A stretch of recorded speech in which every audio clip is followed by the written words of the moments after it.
Okay, next few videos are going to be on collinear points. Very popular question with the SQA. So just very quickly, what does that mean? Well, very simply, we're looking at points that exist on a continuous line. Forget how rubbish my lines are. Imagine that was a straight line. These points are collinear.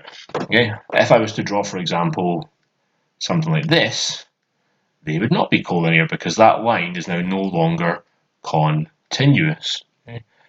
Also, something like this is almost collinear, but not quite. Okay, so this is the one that's collinear, tick, and these ones are not. Okay, now these two have something in common. Okay, these lines, if you look at A, B, and B, C, A to B, B to C, they have the same gradient. A to B here is the same gradient as C to D. So they're very, very close to being collinear, but you need to have two gradients that are the same and a common point. There's no common point here. Okay, this one here, they've got the common point. Okay, so A to B and B to C, fantastic. You share a common point. Well done, you. But you do not have the same gradient. Okay, so what we're looking for is the same gradient of our kind of two parts of the line, and we're also looking for a common point. Right, so that's what we're looking for. So we've got the points A, B, C. It says show they're collinear. That's very good. We can clue to the answer, and then state the ratio which they're divided. All right. Now the first thing I always do with this is actually just draw out A, B, C. So I'm going to draw out 1, 5, -3. I'm going to draw out 4, -1, 0. And I'm going to draw 8, -9, 4. Okay, so that is, my line. It's going from point A to point B, and then it's going from point B to point C. So let's work out the gradient of these lines then. Well, to do that, I'm going to do A to B, if I'll put it in blue.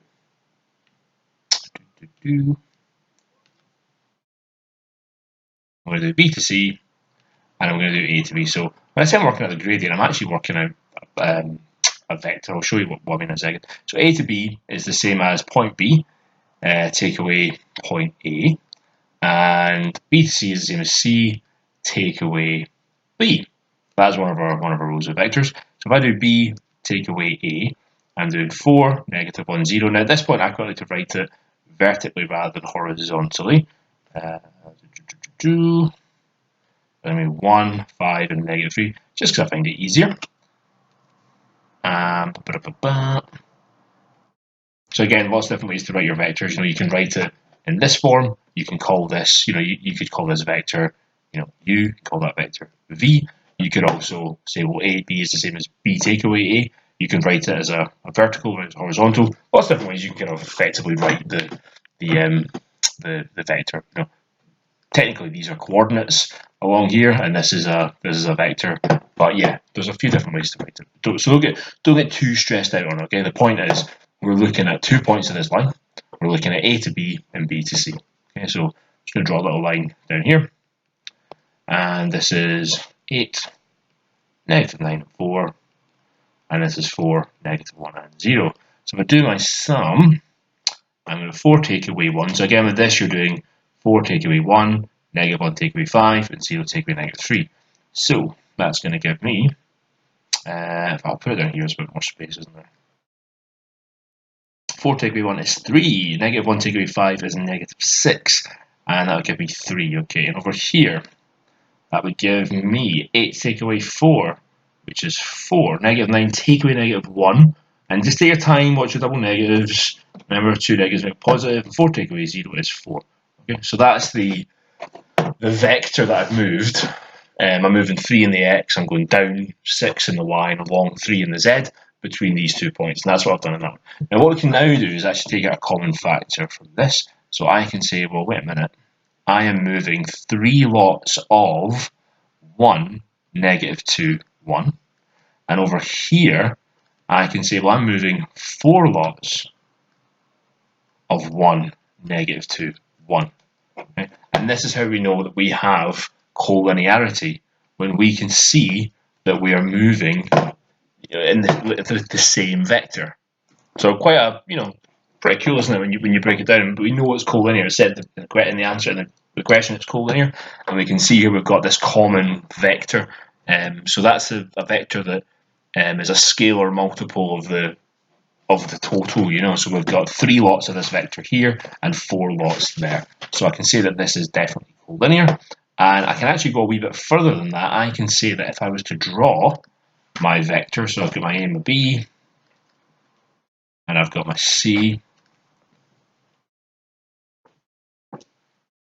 I can say that this is cut in the ratio of 3 to 4.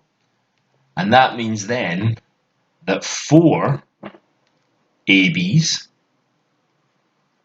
equal 3 BCs. So all I've really done there is I've just switched over the numbers. Okay. Yeah. If it's cut in that ratio, if you think about it, this bit here is a bit smaller than this one. So it would make sense to say that 3 of these equal 4 of these, but actually 4 of this would equal 3 of that. Okay. I don't know the question asked is that. That's just a wee bit of jibber jabber from me. Oh no, it does say that. So it says say the ratio. The ratio is also. So ratio is 3 to 4. So you could say A to B, B to C is 3 to 4.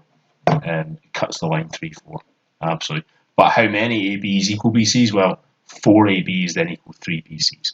That might come in handy for other questions. Okay, so when you get this question, they really love it. Make sure that you do a little sketch. I would say get your coordinates written down, get your gradients, okay, and then you're doing get your vectors. You're doing B take away A, and you're doing C take away B, and you're looking for this common factor. So you're saying that 3 of this vector exists here, and there's 4 of that vector over there. Because that's the same vector, you can think on if the vector's doing something like that. If that's our vector, you're saying, well, I've got 3 of them over here. Sorry, I've actually got 4 of them, but it's split in the ratio of 3 to them, and then 4. Do you know what I mean? That's what's happening. If you had different vectors here, it would be okay. Well, I've got the vector, but on the other side, if this vector, this core vector, wasn't the same, it would be like doing something like that. Then it'd be steeper. Or, do you know what I mean? So you're looking for the same common vector. Okay, I'll just rub them out. Nice one. And I would also note, I would say, after this point actually, I would just say, therefore, the vectors are parallel. Parallel. And B with B as a common point. Just to be perfect, okay? The minute you get this, make sure you get the statement. There are a few statement marks you will lose at higher. You know what you're talking about. They know you know you're talking about. But you need to be very explicit for all the marks. So once I got to here, I think I would also say, by the way, this means that the vectors are parallel, like we were saying up here. So it could be this or it could be this, but we know that B is a common point. So it's not this, it has to be this. Okay, so get your common vector, note that they're parallel to common point, and yes, I sometimes can get this muddled up in my head, so I always write it, I kind of draw it out like that as well. Okay, so these numbers are your ratio, and then you flip them around if you need them to equal each other. Yeah, sometimes that comes in for other questions. Okay, so that is a really classic question, and on the next video we will go a wee bit faster, I think, and do something similar. Yeah, I think we'll carry on with this one. So there's a missing letter in this one.